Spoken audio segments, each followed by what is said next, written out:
I'm not a feminist, right? I believe women are superior to men. Feminists believe in equality. Now, I do believe we need men, right? I'm not saying we don't need men. Men are, they are needed, they are important. But I also believe that women should be worshipped. I think men need to kiss the ground women walk on. So feminist, I don't think that's the word. I don't think that's the word. And I know me saying that I think that women are superior to men sounds crazy to most people, right? But we have the portal of life between our legs.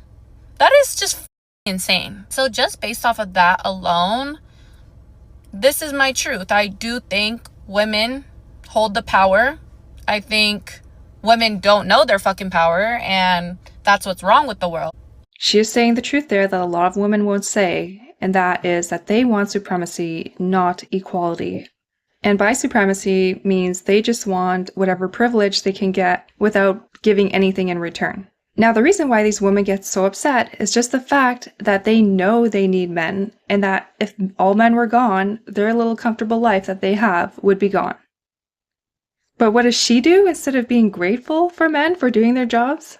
She says that men need to worship the ground she walks on just for existing. And this portal that's between her legs that she says is so important, well, I don't think she realizes that it takes two to make a baby.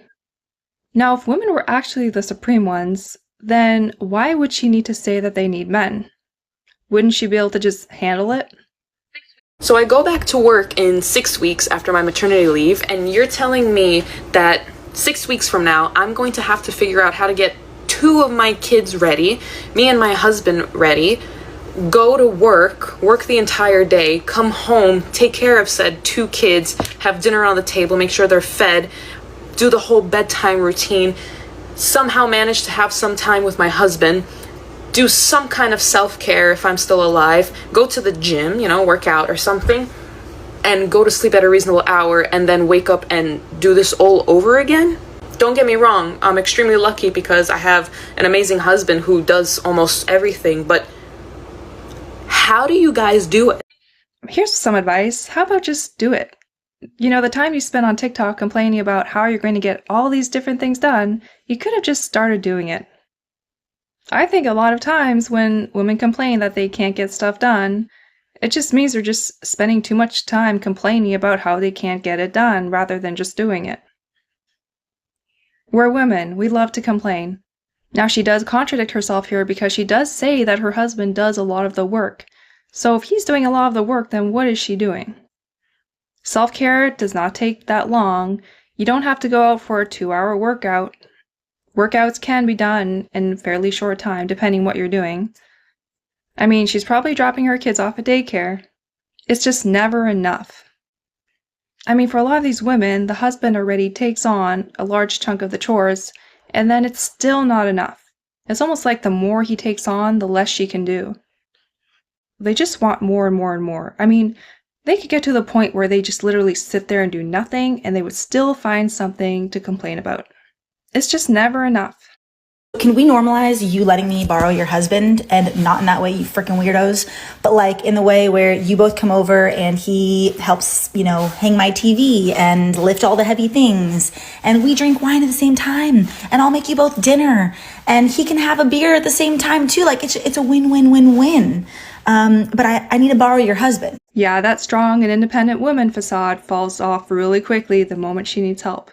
I mean, what kind of a man, other than just a simp, would agree to basically be used as a tool? I mean, can you imagine, if you had a wife and she comes to you and she says, oh, by the way, we're going over to my friend's house and you're going to go and do a bunch of work for her. I mean, I don't think that guy would take it too well. But she's a great example of a woman that just sees men as something to be used. I mean, just the fact that she has the audacity to come and make a video like this, trying to normalize women borrowing each other's husbands for work, just shows what her IQ level is. I mean, women like this, all they want to do is take without giving anything in return. It's like they got these blinders at the side of their head. They can't see anything beyond themselves. But no, lady, let's not normalize this. And how about you hire somebody and pay him double for having to deal with you on top of having to do the work that you want done? Do I want to be single? No. Do I want to be married? No. Do I want a part-time boyfriend who isn't seeing anybody else and only does things when I want to, but otherwise kind of leaves me alone and doesn't make a mess of my house? Yes, I. It's crazy the things women get away with. I mean, can you imagine if a man made a video like this where he says he wants a part-time girlfriend that only does whatever he wants to do and then the rest of the time leaves him alone? I mean, he would get so much hate for that. But then somehow women can post things like this and then just get away with it. Anyway, do let me know what you think. I look forward to your comments and I'll see you next time. Bye.